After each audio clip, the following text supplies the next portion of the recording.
130 vies arrachées.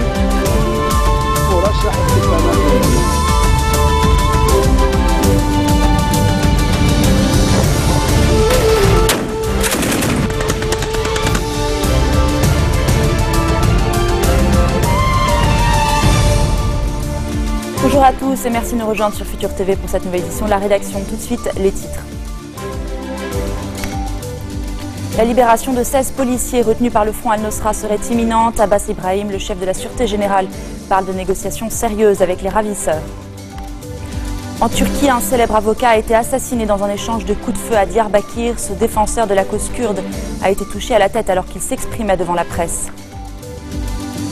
2 soldats guinéens et 1 civil tués, 20 personnes ont été blessées. C'est le bilan de cette attaque à l'arme lourde perpétrée aujourd'hui contre un camp de l'ONU au Mali. La libération de 16 policiers retenus par le Front Al-Nosra serait imminente. C'est ce qu'avancent depuis hier soir de nombreuses sources. Abbas Ibrahim, le chef de la Sûreté Générale, se contente de parler de négociations sérieuses. Il assure que les pourparlers n'en sont pas encore arrivés à une phase finale. La Sûreté Générale a invité les médias à la retenue et promis qu'un communiqué sur cette possible libération serait publié en temps voulu. Les proches des otages, eux, se refusent à toute conclusion hâtive. À plusieurs reprises, en effet, des annonces similaires n'avaient finalement débouché sur aucun résultat. Hier soir, Cheikh Nabil Rahim a annoncé le transfert de plusieurs islamistes détenus à la prison de Roumieh au quartier général de la Sûreté Générale, déclarant que l'échange aurait lieu aujourd'hui. Tamam Salam se serait quant à lui réuni avec Abbas Ibrahim au Grand Sérail pour s'informer des derniers détails des négociations. Hier soir également, la Voix du Liban a énuméré les noms des prisonniers qui pourraient être relâchés en échange des policiers. 5 femmes feraient partie du groupe et toujours selon la radio, un convoi escorté par 20 véhicules en route vers Ersal aurait traversé le checkpoint de Dar el-Baïdar dans le but de procéder à l'échange des prisonniers. Une embarcation a été interceptée cette nuit au large de Tripoli par l'armée libanaise. À son bord, un Palestinien et un Libanais qui tentaient de fuir clandestinement vers la Turquie. Faire fuir clandestinement vers la Turquie une douzaine de personnes, dont 11 Palestiniens et un Libanais. Tous ont été ramenés à terre et une enquête est en cours. Le mois dernier, près de 90 individus ont été arrêtés alors qu'ils essayaient de quitter illégalement le pays. Au total, 4500 migrants libanais auraient quitté le Liban. La mauvaise situation économique dans le pays est la première cause de ces départs. Une situation dénoncée ce matin par les chauffeurs de vannes publiques.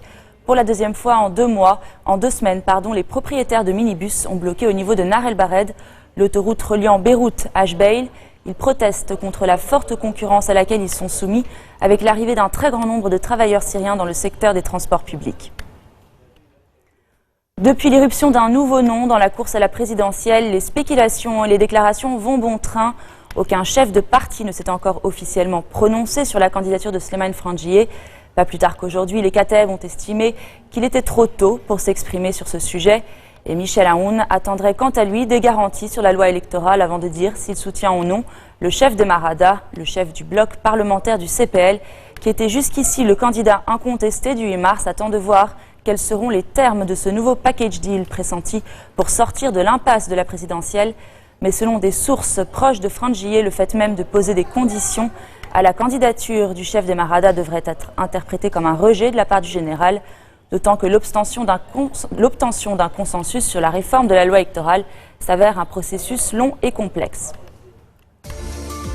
Manifestation dans le monde entier à la veille de la COP21 qui se tient la semaine prochaine à Paris, c'est après la pause.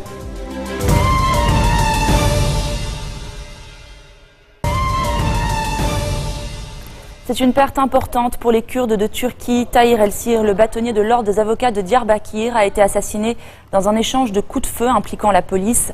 Le magistrat a été mortellement touché à la tête alors qu'il s'exprimait devant la presse.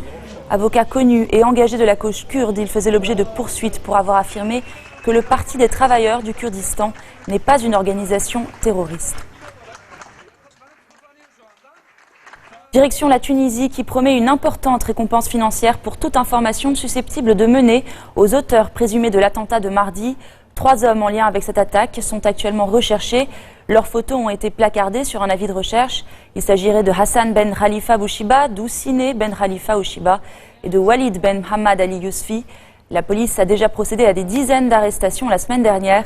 Revendiqué par le groupe État islamique, l'attentat a tué 12 agents de la garde présidentielle. C'est demain que débute la COP21, la grande conférence sur le climat. Dans le monde entier, on manifeste pour réclamer un accord fort à Paris. Des marches sont organisées par des militants écologistes dans plusieurs pays. Et c'est l'Australie qui a donné le coup d'envoi de ces manifestations. 5000 personnes ont défilé à Brisbane. Mobilisation également en Nouvelle-Zélande, au Japon et aux Philippines. À Manille, religieux, étudiants et militants ont appelé à réduire les émissions de gaz à effet de serre pour atténuer le changement climatique.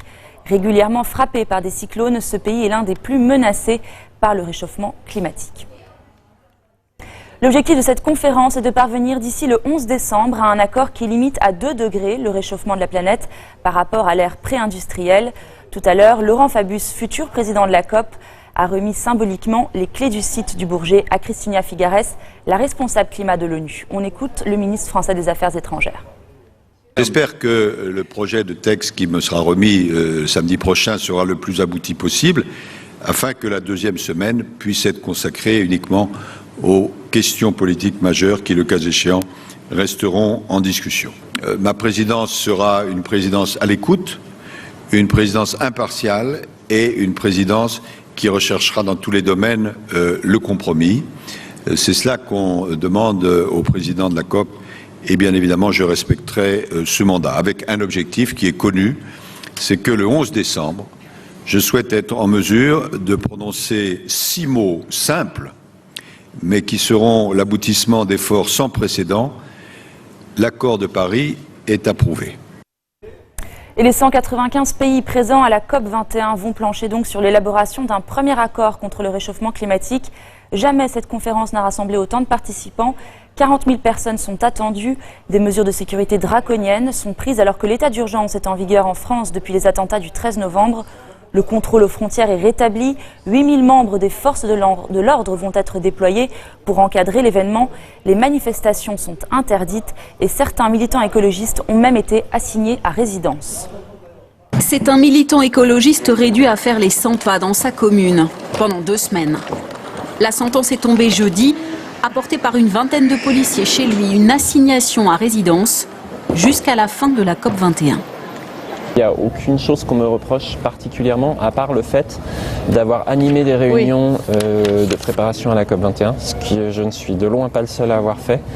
Je subis une sanction sans passer par une case judiciaire, en fait, ce qui me semble extrêmement grave pour les libertés individuelles. Une sanction lourde pour un homme au casier judiciaire vierge. Pendant la COP, il devait préparer la venue des zadistes de Notre-Dame-des-Landes. Les opposants au projet d'aéroport sont bien arrivés hier en région parisienne. Il devait monter avec d'autres militants un campement pacifique, un projet interdit par la préfecture. On ne peut même plus aller manifester, on ne peut même plus s'exprimer, nous en tant que citoyens, par rapport à la COP21. Qu'est-ce que c'est que cette démocratie ?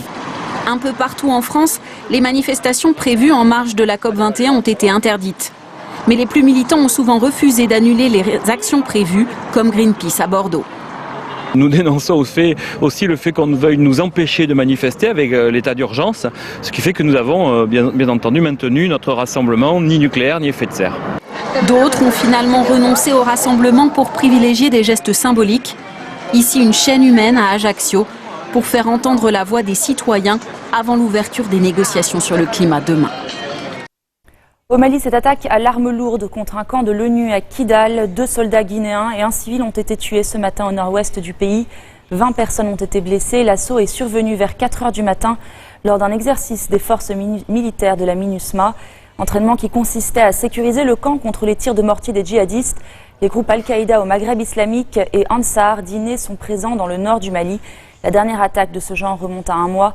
20 personnes avaient alors péri dans l'attaque contre l'hôtel Radisson à Bamako, revendiquée par le groupe Al-Mourabitoun. Arrivé mercredi au Kenya, le pape est actuellement en Ouganda. C'est la première fois depuis le début de son pontificat que François pose le pied en Afrique. Pour un séjour de 5 jours au total, le souverain pontife est aujourd'hui à Namugongo, près de Kampala.